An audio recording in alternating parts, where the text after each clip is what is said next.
Assalamualaikum warahmatullahi wabarakatuh. Pada kesempatan ini, kita akan membahas mengenai sejarah pemikiran ekonomi Islam pada masa Rasulullah.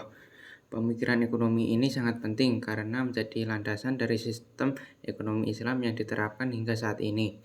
Kita akan melihat bagaimana Rasulullah menerapkan nilai-nilai ekonomi yang bersumber dari Al-Quran dan hadis, serta dampaknya bagi kesejahteraan masyarakat.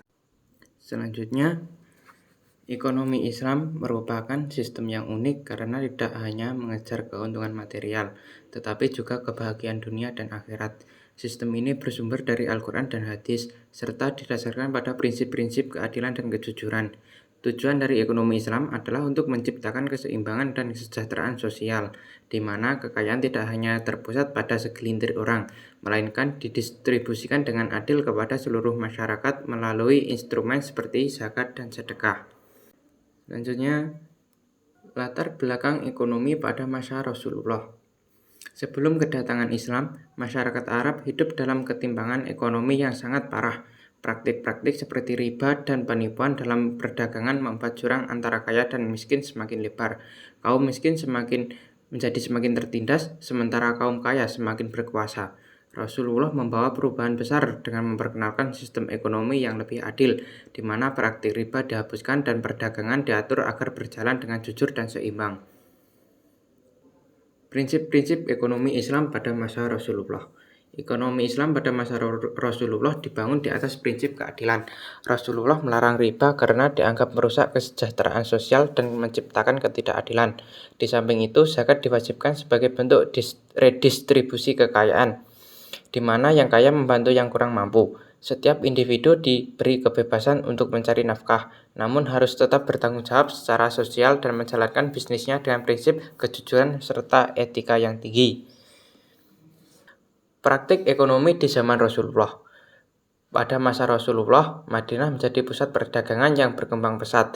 Pasar Madinah diatur dengan prinsip keadilan dan kejujuran, tanpa monopoli atau penipuan. Rasulullah mengawasi pasar dan memastikan bahwa setiap pedagang bertransaksi secara adil. Kejujuran dalam bisnis adalah hal yang sangat ditekankan oleh Rasulullah. Beliau juga menjalin hubungan perdagangan internasional dengan negara-negara tetangga, menjadikan Madinah sebagai pusat ekonomi yang penting. Selanjutnya, larangan riba dan dampaknya. Rasulullah melarang praktik riba karena dampak negatifnya terhadap masyarakat. Riba dianggap sebagai sumber ketidakadilan yang menyebabkan orang kaya menjadi semakin kaya dan orang miskin semakin tertindas. Dengan dilarangnya riba, sistem ekonomi yang lebih adil diterapkan, di mana orang tidak lagi terbebani utang dengan bunga yang mencekik. Sebagai gantinya, Islam memperkenalkan konsep kemitraan usaha yang adil, seperti mudharabah dan musyarakah, di mana keuntungan dibagi berdasarkan kesepakatan bersama. Zakat dan distribusi kesejahteraan. Zakat menjadi instrumen penting dalam menciptakan kesejahteraan sosial pada masa Rasulullah. Zakat wajib bagi mereka yang mampu dan harta zakat didistribusikan kepada 8 golongan yang berhak, termasuk fakir miskin. Dengan adanya zakat, kekayaan tidak hanya terkonsentrasi pada golongan tertentu, tetapi disebarkan secara adil untuk membantu mereka yang membutuhkan. Zakat juga berfungsi sebagai jaring pengaman sosial yang menjaga keseimbangan ekonomi dan stabilitas masyarakat. Wakaf dan perannya dalam ekonomi Islam.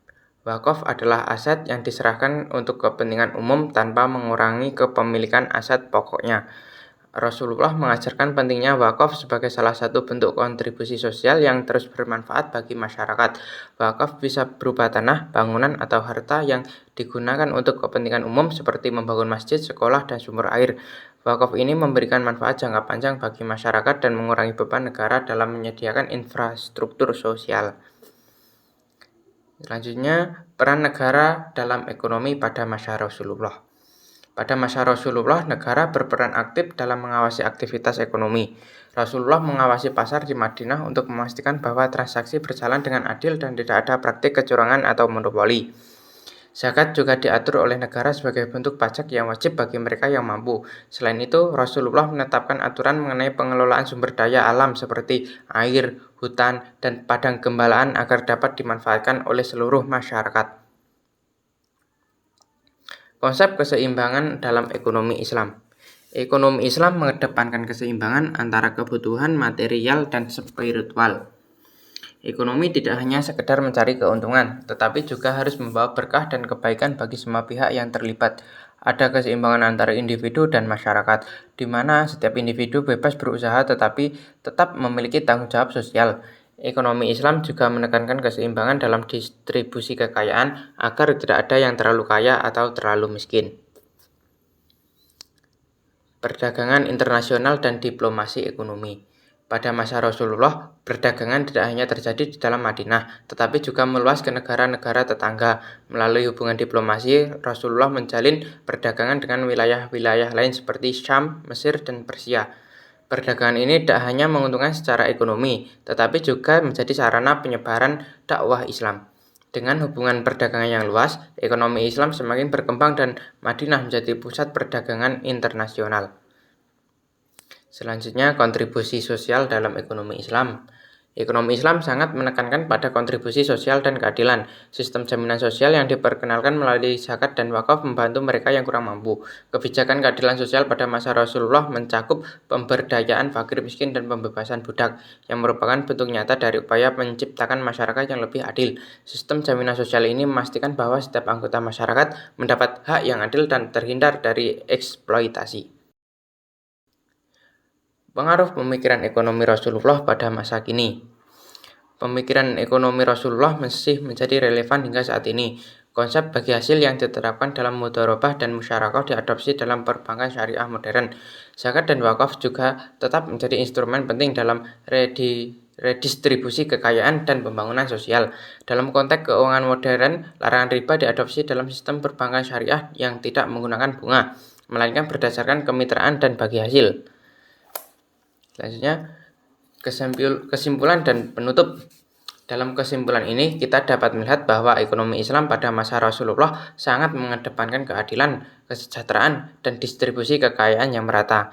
Pilar utama dari ekonomi Islam adalah zakat, wakaf, larangan riba, serta perdagangan yang jujur. Pemikiran ekonomi Rasulullah memberikan solusi nyata bagi masalah ekonomi modern, seperti ketimpangan sosial dan krisis ekonomi, dengan menawarkan sistem yang berlandaskan pada keadilan dan keseimbangan.